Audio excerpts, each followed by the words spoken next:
Before I start, I just want to know that the man in that picture is the same man in front of you. Just wiser, smarter, and even more handsome. You see, the reason I have to cut my hair is because I had to reject too many girls in that time span of kid. So, I felt real bad, so I had to really start over, you know? But the process will start again. Soon more hearts will be broken.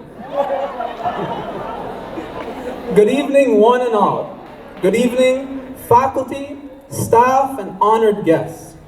Good evening to you, proud parents, relatives, and finally, good evening to you, my fellow graduates. C.S. Lewis once said, "The future is something which everyone reaches at a rate of 60 minutes an hour, whatever he does and whoever he is." Today is the day we have awaited. This is the day we dreamed of ever since we walked through those very school gates for the first time. This day, our graduation, is our symbol towards progress, towards our futures. Standing before you, I am grateful. Firstly, I'm grateful to God Almighty for His providence and His grace in all our lives, because we know we need it. Secondly, I am thankful for my family and close friends, especially my mother, Miss Monique Bake, right there. And also to my dearest friend who is closer than any brother, Mark McCalmont and his family. Yes. We've always pushed each other to our best, and I'm grateful I could have stood by his side for so long. Lastly, I am thankful for all my teachers over all the years, especially one in particular. Yes, Mr. Albert A. Arundel.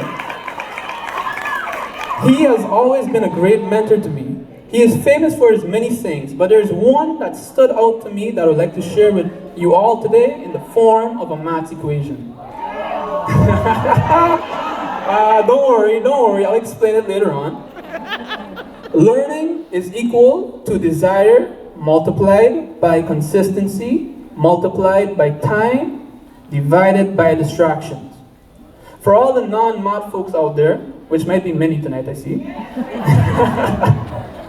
For all of you, all that simply means is the fewer distractions you have, the more time, consistency, and desire you have, the more successful you'll be at learning whatever it is you are learning. Out of adversity comes triumph. This is our theme for tonight's graduation. It's more than a metaphor at this point. We have survived the dastardly hurricane and are currently facing a horrendous pandemic. Yet here we are, thriving. And if anybody could boast of how hard their school days were, we would definitely rank first. I know that when some of us get older, we'll tell our children of our times in school and how difficult they were, so that they'll stop complaining about how difficult their school days were.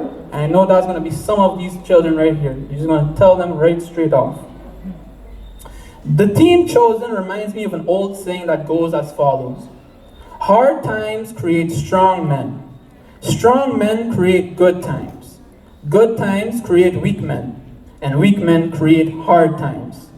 I'll say this once more so you can firmly grasp this cycle. Hard times create strong men. And strong men create good times. Good times lead to weak men, and weak men lead to hard times.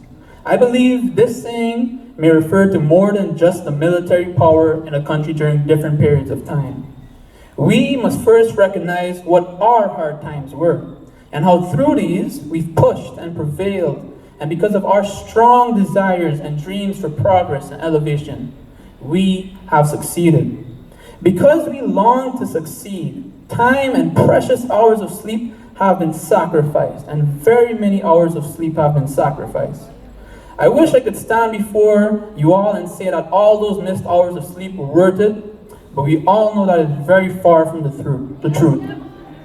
I remember one of my teachers assigned an essay that was due the next day that required a plethora of information. We have not even yet read the information, but we know it required a lot. And this led me to stay up the whole night, only for the teacher to reassign this whole assignment again. Don't worry, I won't mention names. But since then, I vowed to never stay up to study for that class ever again. And I still passed. And I regained my sleep. It was worth the sleep. Nonetheless, we must now ask ourselves a few questions. The first question is, why did we push ourselves to achieve this? Quickly, think to yourself the reason. Alright? Some of you may have a certain goal in your mind, such as a career, a certain set of skills, or a specific amount of money. Or some of you may be thinking you didn't want your parents to beat you. Realistically, of course, you should have a proper goal in mind. Secondly, are you satisfied with the progress you have made so far, or are you ready to embark on the next journey and travel further? Now, I know the future may be daunting, but I do hope that all of you here tonight are saying that you'll join me in moving forward further. Lastly, I must ask you, how will we progress further? The simple answer may be to start working or to further your education, but life is not so simple. I cannot choose your path for you. That's a decision after careful consideration you must make. I can only encourage you to be honest with yourself and with those around you. Remember that you will have to live with each of the decisions that you made. So stop complaining about the bad ones that you already made, past tense, and start planning to make better ones.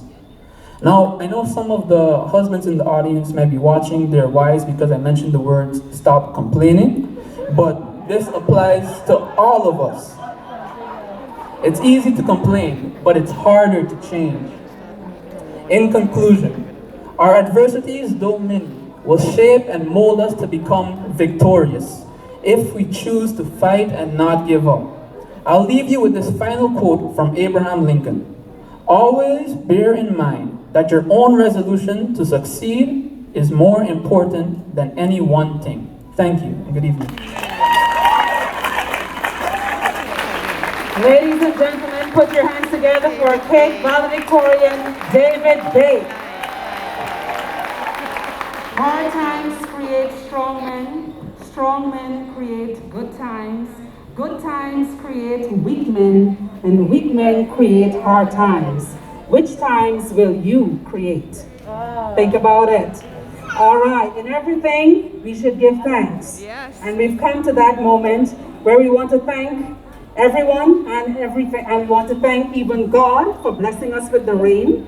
We had showers of blessings this morning and even better showers this afternoon. But guess what? It was a beautiful ceremony.